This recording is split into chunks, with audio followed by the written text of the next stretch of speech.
Okay, engine mods. Cleaned up terminals as best I could. I'm just gonna replace the wires entirely, but it got me better off than I was before.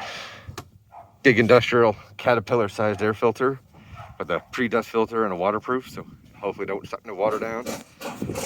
Originally, and I'll find pictures, heater core lines ran all the way down this, and another hunk of wire ran all the way down this.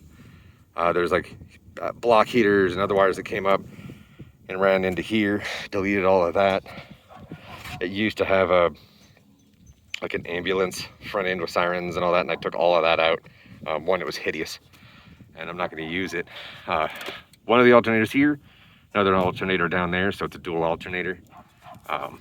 This needs to be fixed, but it's mostly down. Pulled all the intercooler plumbing out, cleaned it all out, but I need to pull the intercooler. This air conditioning unit used to have a plate and another set of hoses that came out. I went down in there, and it went down underneath, all the way up, all the way over. And there used to be an AC condenser up there. So the engine had to be running the air conditioner in the back, which is a no-go in my opinion. And there was just a boatload of stuff in the way. So deleted that. Probably gonna delete this roof rack. I'm thinking about putting a window where that light is, just for some out the front windows. This is not connected to anything on both ends. The other end is taped up and trimmed. This was zip tied up until just recently. I'm gonna put another battery here.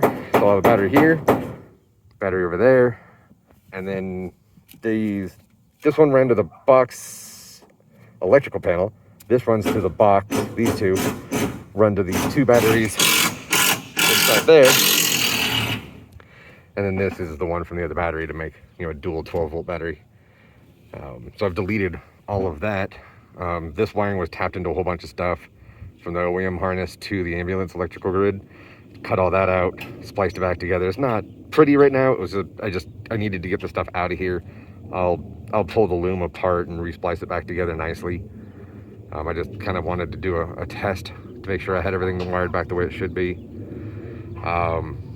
I've started replacing silicone hoses for all the couplers. Obviously, I've got more to go. Huge things was like getting rid of this AC. You can see where that splice is right there. I'll replace the whole thing, but Ford uses a couple custom couplers. So I'm gonna make another hose. But they'd originally teed into that for the heat in the back. And so water came from there, from the heater core. Engine had to be hot. Teed, so not forcing through, just whichever one had the easiest path, most of the water went through.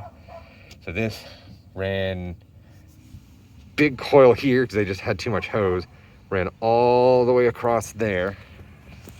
Let's see if I can do this here. It ran down the passenger side, back to here, jumped over to the driver's side, went over, jumped back up against the bottom of the box, all the way over here.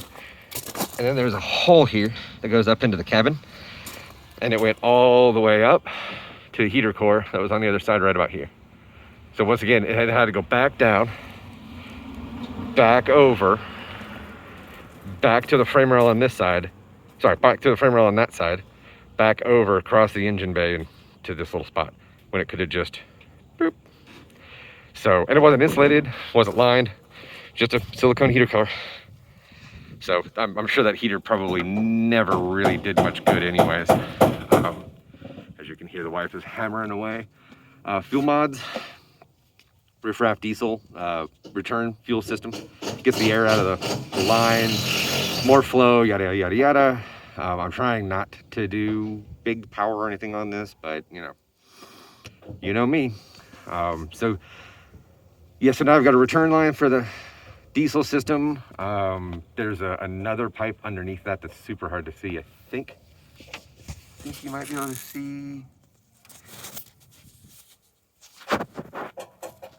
There it is, right there. Little silver thing under there. That crosses over the oil pipes. So it goes from that high pressure oil side to this high pressure oil side and balances the two sides out. basically, if there's air in one side, it makes this huge hammering sound, things like that. And so I ran that junction over. What was the other one? Oh yeah, I've got the fuel lines that replace the fittings down there from Ford. Had like little filters on them, super restrictive. As I read, replacing all of that with what I put in is equivalent to being able to flow the next injector size up with the stock injectors. So that goes from here, goes around the bowl, down into there, tees off there. Hope to God I didn't crack the fuel bowl, but so far so good. But that replaces all that with high flow lines. So the fuel system's got a full upgrade as far as feeding it fuel. I need to go check the fuel pump and the basket in the tank. But because it's a cab over, or a chassis cab, it's behind the rear axle, above a skid plate. I'll get to it when I get to it. So far, that's been the mods in the engine bay, and you would not believe how much of a pain that was. Oh, and the IAT delete, gets rid of the little heater coil that goes inside the intake track. It's a hole like this big, but a thing like this big sticking into it. So it's a pretty good restriction, I'm told, as well.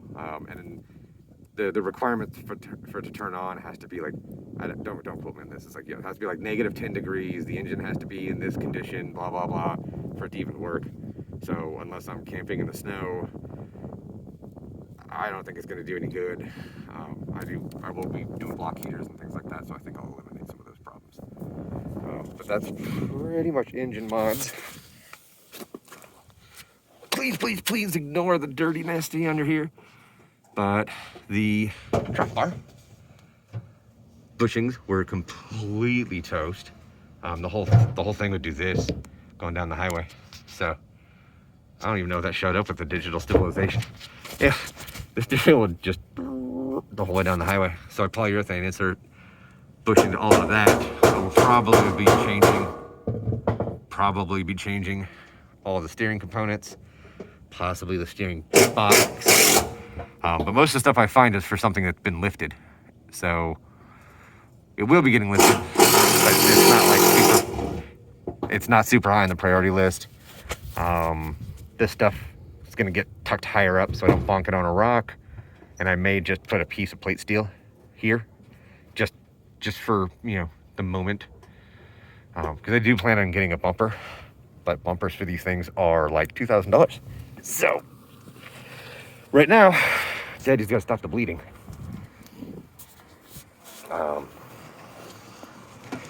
And now that the console's gone and the wife is happy, all this console, this is the other side of the battery cable I was talking about. All of the AMPA wiring. Sorry, we're transporting like delicate stuff in here. All the wiring from here went up to the front. So this is about half or a third of what was coming out of the hole originally. So I'm thinking no console, or like maybe, I don't know if there's like a van style console or something I can do here, but we got cup holders, so that's all we need. All of this wire stuff went back here. As you can tell, some of it's still here. I haven't deleted all of it, but none of this is connected to anything. Sorry for the noise. And then this. Your wife is working. Right. This used to be, well, the electrical went through.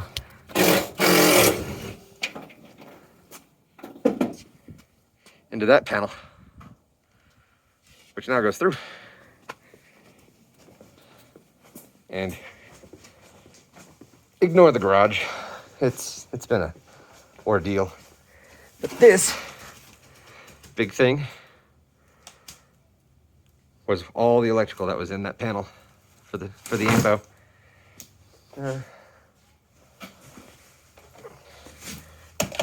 Random doll head. So that's how big all that was. And that's actually stripped down about half the size it used to be. So there's the update on the truck so far.